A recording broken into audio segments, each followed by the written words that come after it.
మద్యం కేసులో డబ్బును మళ్లించిన షెల్ కంపెనీలను తనిఖీ చేయడం కోసం సిట్ టీం ముంబై వెళ్లింది. మరింత సమాచారం మా ప్రతినిధి జయప్రకాష్ అడిగి తెలుసుకుందాం. జయప్రకాష్, సిట్ బృందం ముంబై ఎప్పుడు వెళ్లింది, ఆ వివరాలేంటి? అశ్విని, ఈ రోజు సిట్ ముంబైకి వెళ్ళినట్టు మనకి సమాచారం తెలుస్తుంది.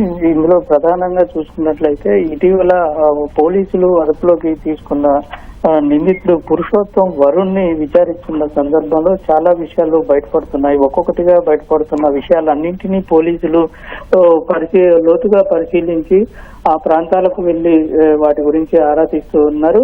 ఇటీవల హైదరాబాద్ ఫామ్ హౌస్ లో 11 కోట్ల రూపాయల్ని స్వాధీనం చేసుకున్న విషయం అందరికీ తెలిసిందే. దాని తర్వాత ఈ ముడుపులకు సంబంధించి వచ్చిన నగదుని షెల్ కంపెనీలకు పంపి షెల్ కంపెనీల ద్వారా అంతిమ లబ్ధిదారుడికి చేర్చడం, లేదంటే అందులో ఉన్నటువంటి ఉన్నత స్థాయి వ్యక్తులకు ఆ షెల్ కంపెనీల ద్వారా నగదుని పంపటం, ఇవన్నీ జరిగాయని ఇటీవల సిట్ అయితే గతంలోనే గుర్తించింది. కొన్ని సంస్థలకు సంబంధించి అనుమానాస్పద లావాదేవీలు ఉన్నాయని కోర్టుకి చెప్పటం, వాటిని సీజ్ చేసేందుకు అనుమతి తీసుకోవటం కూడా జరిగింది. అయితే ఇప్పుడు ఈ పురుషోత్తం వరుణ్ కొంత ఇంకా సమాచారం ఇచ్చిన దాని ప్రకారం చూసుకున్నట్లయితే మరికొన్ని విషయాలు బయటకు వచ్చాయి. మరికొన్ని షెల్ కంపెనీలు ఏమేమి ఉన్నాయి, ఎవరెవరు వాటిని డీల్ చేస్తున్నారు అనే విషయాలు కొంత సమాచారం తెలియటంతో బృందం ముంబై వెళ్ళినట్లు మనకి సమాచారం ఉంది. ఇందులో పర్టికులర్ గా కొన్ని కంపెనీల పేర్లు చెప్పినట్లు మనకి తెలుస్తుంది. దానికి సంబంధించిన వివరాలు,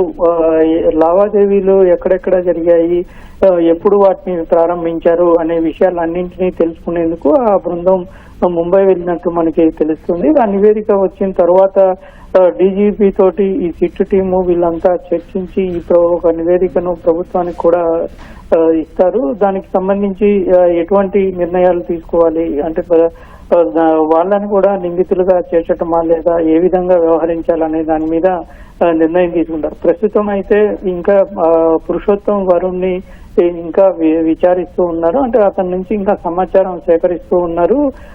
ఆ సమాచారం ఆధారంగానే పోలీసులు సిట్ దర్యాప్తు కొంత వేగంగా జరుగుతుంది.